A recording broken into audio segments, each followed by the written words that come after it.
the program coordinator for RAVS, Rural Area Veterinary Services. RAVS has been around for over 10 years, and we primarily service the western half of the United States, its Native American reservations. We travel to states like Washington, Northern California, Arizona, North Dakota, South Dakota. We've spent some time in Nevada as well as in Colorado, and we visit various communities in each one of those states. A lot of the communities that we serve simply don't have access to veterinary care. So either for geographic reasons or maybe for economic reasons, they're not able to get services for their animals. It's pretty remarkable what goes into setting up these clinics. Believe it or not, we're able to get in a full veterinary clinic with 5 surgery tables, a very large horse trailer that we pack this entire clinic into. It's a 31-foot horse trailer that houses veterinary lab, it houses surgery tables, it houses all of our anesthesia equipment that we need and all of our surgical equipment that we need. And we set it up in about 2 hours and take it down within about 3 hours. Our mission is twofold. One is to provide services to underprivileged communities, and the second is to teach veterinary students and give them opportunities that they might not otherwise have in their academic setting.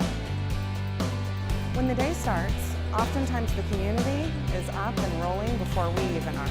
They'll line up out in front of our door, sometimes at 7, sometimes even as early as 6:30 to help ensure that they get the opportunity to see us. And by 8 o'clock in the morning, 8:30 in the morning, oftentimes we'll be full for surgery for the day, and we may receive 40 to 50 patients in that day. A typical day in RAVS might start at 5 o'clock in the morning, and we wake up and we have orientation, so learning starts right from the beginning. We open our clinic doors and immediately begin taking patients in. The patients are received and we perform surgery on most days, and on some days we perform only wellness services, so exams and vaccines. On a typical surgery day, we generally will work until we're done. We always make sure that if we've told an owner that we will get their animal fixed, that we get it done before the day is over. Many of these animals that we're working with may have never seen a veterinarian, and a lot of times if they saw one, it's been a really long time and things have been put off. So there's a lot of medical problems that have accumulated, and as a result, it just simply makes the cases a little more challenging, a little more interesting to us. And yet the people want these things to be taken care of. That's why they're coming over to see us. We don't just do stays and neuters and wellness vaccines at these clinics. That's the majority of what we do, but you never know what's going to walk in the door. And so it's not uncommon for us to have a hit by car or a dog bite wound that we can provide more care than they would receive had we not been here. Veterinary availability is limited, and so are financial abilities to provide that care. When students and veterinary professionals sign up to come on a RAVS trip, they're not only signing up to provide these services, but they also are signing up for what I like to think of as a bit of an adventure. We're in a unique situation. Sometimes we're sleeping on gymnasium floors, sometimes we're sleeping in a tent out beside the parking lot. Sometimes we have showers and sometimes we don't. And very often, if we're either cooking for ourselves or we might have to wait and have lunch at 4 o'clock in the afternoon when maybe we should be having dinner. RAVS has been really great about getting me in there and teaching me all aspects of veterinary medicine and other aspects of the practice as well. I first joined RAVS as a student, and I volunteered for 2 weeks on my first trip, and it was such a rewarding experience to be able to give to a community in need, as well as obtain a lot of mentorship and learning and education in a clinical experience that is like none other.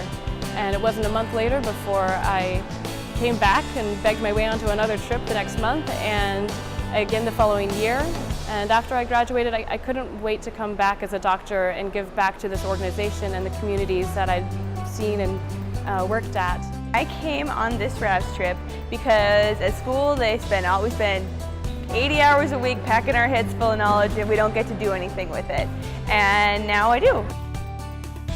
The experience the students get on these trips is tremendous. Here they're getting their hands on a lot of dogs as well as we're going to see really unusual cases. The majority of cases they may see in school or in practice are going to be very routine, versus we will spay and neuter everything we can here, so they're going to see a really wide variety of cases.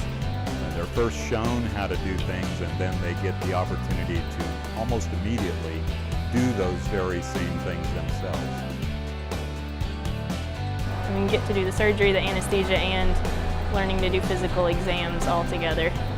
And plus you also get to see how to operate with limited funds and limited supplies. And you can't get a better opportunity with animals that really, really need the care and vaccines and surgery and whatnot.